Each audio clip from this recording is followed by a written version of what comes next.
শীত আসতে না আসতেই ঘরে ঘরে শুরু হয়ে গিয়েছে পিঠা বানানোর আয়োজন। আর এই ফেসবুকের যুগে কার ঘরে পিঠা বানাচ্ছে, কতবার বানাচ্ছে, কি কি পিঠা বানাচ্ছে সবই দেখা কিন্তু আরো বেশি ইজি। আপনি ফেসবুকে ঢুকলেই ধুমায়া দেখবেন সবাই পিঠার ভিডিও দিচ্ছে, সবাই পিঠার ছবিও দিচ্ছে। আর সেখানে আমি এক আনাড়ি মানুষ যে কিনা কখনোই পিঠা বানাতে পারি না। সবসময় নিজের মা, বোন আর বাবার বাড়ির উপরেই নির্ভর করি। প্রতি শীতেই মা, বোন আর বাবার বাড়িতে পিঠা বানালে তারা আমাদেরকে দাওয়াতও দেয়, খেয়েও আসি, আবার বক্স ভরে নিয়েও আসি। কিন্তু ফেসবুকে সবার পিঠা বানানো দেখতে দেখতে আমার সেই আনাড়িহা তো বারবার আমাকে বলছে, "সুমিনা রে, এবার তুই পিঠা বানা।" তো আমিও শুরু করলাম পিঠা বানানোর উৎসব মানে আয়োজন। যদিও আমি মোটেও পিঠা বানাতে পারি না। ঘরে চাল ছিল, আল্লা চাল যেটাকে বলে, মানে সিদ্ধ চাল ছাড়া যেটা, সিদ্ধ চাল আর সিদ্ধ ছাড়া চাল ২ টা হাফ, হাফ নিয়ে ব্লেন্ড করে চিথি পিঠা বানিয়েছিলাম। পিঠাগুলো তত ফুলে নাই। পিঠাগুলো খেতে মজা হয়েছিল। আর আমি ভেবেছিলাম পিঠার যেই লিকুইডটা তৈরি করেছিলাম, আমি জানি না ওটাকে কি বলে। তো আমি ভেবেছিলাম সেটা পাতলা হয়ে গিয়েছে। আসলে সেটা বেশি ঘন হয়ে গিয়েছিল। আনাড়ি হাত যাকে বলে আরকি।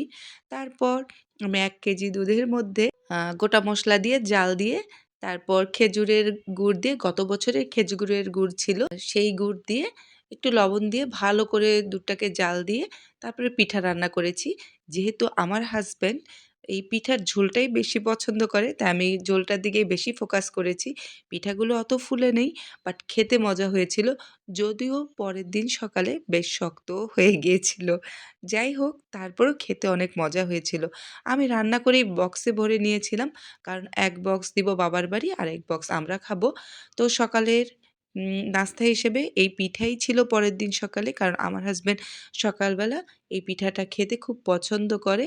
তো আমিও সুন্দর করে একদম মাটির বাটিতে বেড়ে-টেড়ে তার সামনে প্রেজেন্ট করেছি এবং প্রেজেন্ট করে খেতেও বসে পড়েছি। সে সুন্দর করে নিচ্ছে। আ দুজনে মিলে খাবার মানে পিঠা খাচ্ছিলাম। পিঠা আমার মোটামুটি ভালোও হয়েছে, আবার মন্দও হয়েছে। তবে হ্যাঁ, আমার বোনদের এবং আমার বাবার বাড়িতে আমার ভাইয়ের বউ, ওরা যেরকম পিঠা বানায় তার ধারে কাছেও আমারটা যায়নি। অবশ্য তাতে কিন্তু আমি একটুও মন খারাপ করিনি বা আমার খারাপও লাগেনি। আমি ১ম তৈরি করেছি এবং সেটা এরকম হয়েছে, ভালো খেতে পেরেছি। এতেই আমি খুশি, আমার হাসব্যান্ডও এতে খুশি। তবে পিঠার ঝোলটা কিন্তু দুর্দান্ত হয়েছিল। কারণ আমি দুধের মধ্যে কোনো পানি মিক্স করিনি। খুবই মজা হয়েছিল খেতে। যাই হোক, খেতে মজা হয়েছে এটাই হলো বড় কথা। আজকে তাহলে বিদায় নিচ্ছি। আল্লাহ হাফেজ। আসসালামু আলাইকুম।